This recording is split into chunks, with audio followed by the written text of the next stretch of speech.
A group of young boys of Khamtingbari area were attacked by some miscreants on the way back from Champangnagar market nearby the bridge of Tripura. Based on the incident, the natives blocked the road of Assam-Agartala at Khamtingbari area on Tuesday night. With that, the highway between Agartala to Tripura was blocked for 2 hours.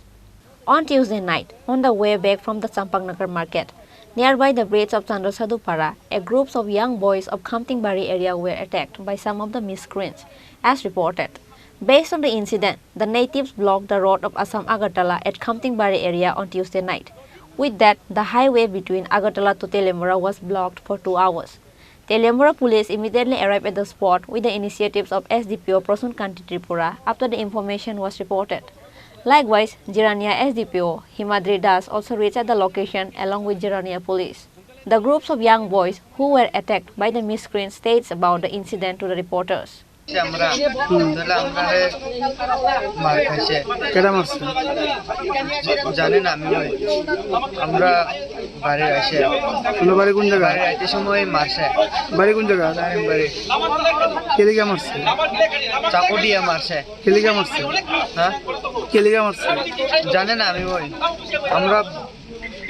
বাইরে একটা সময় আমার মারছে কোন জায়গা থেকে ঘটনা চমনগর থানা পার হইয়া এটা ব্রিজ পার হইয়া মারছে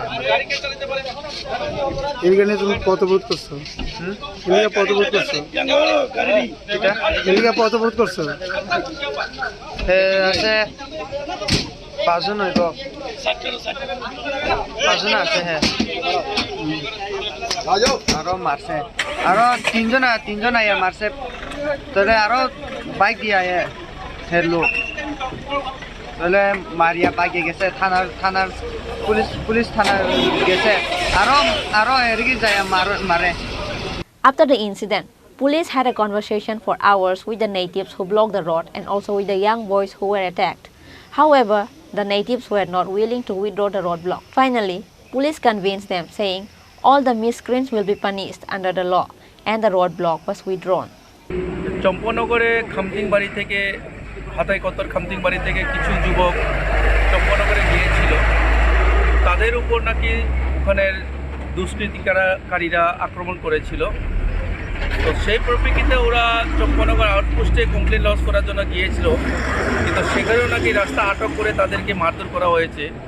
তো সেখানে কমপ্লেন করতে পারে নাই, যার বিচার চেয়ে এখানে আসার পর এই খামতিংবাড়ি বড়মুড়া জিরানিয়া এবং তেলেমুড়া সাব ডিভিশনের বর্ডারে এসে ওরা এখানের যুবকরা রাস্তা অবরোধ করেছিল এবং আমরা এসে জিরানিয়ার এসডিপিও এবং আমি তেলেমুড়া থেকে এসে দুনো পক্ষ থেকে এসে এটা কথাবার্তার মাধ্যমে আমরা তাদেরকে জাস্টিস দেব বলে কথা দেওয়ার পর ওনার কিছুক্ষণের মধ্যে রাস্তা উইথড্র করে নিয়েছে। স্যার কয়জন অ্যাটাক করেছিল এবং কতজন অ্যাটাক করেছিল কতজন ঠিক নির্দিষ্ট বলতে পারছে না। ওনাদের যে কমপ্লেন আছে সেই কমপ্লেনের ভিত্তিতে একটা কেস রেজিস্টার হবে এবং আইনগত ব্যবস্থা নেওয়া হবে। আহতর মধ্যে আমরা দেখেছি দুটি ছেলের একটু হাত কেটে গেছে, দেখেছি আমরা রক্ত বেরিয়েছে। আমরা সঙ্গে সঙ্গে চম্পনগর হসপিটালে পাঠিয়েছি তাদের চিকিৎসার জন্য। একজন পুলিশ কর্মীও দেখলাম যে পুলিশ কর্মীর হাতে একটু আঘাত পেয়েছে, সেটা সামান্য, এমন কিছু না। After the natives withdrew the roadblock, the transportation had started again through the road. However, people who were stuck at the road were shocked and worried with the blockage of road that was conducted based on the small incident on Tuesday midnight. Reported by Hiranmoy from Tripura, Chini Khorang.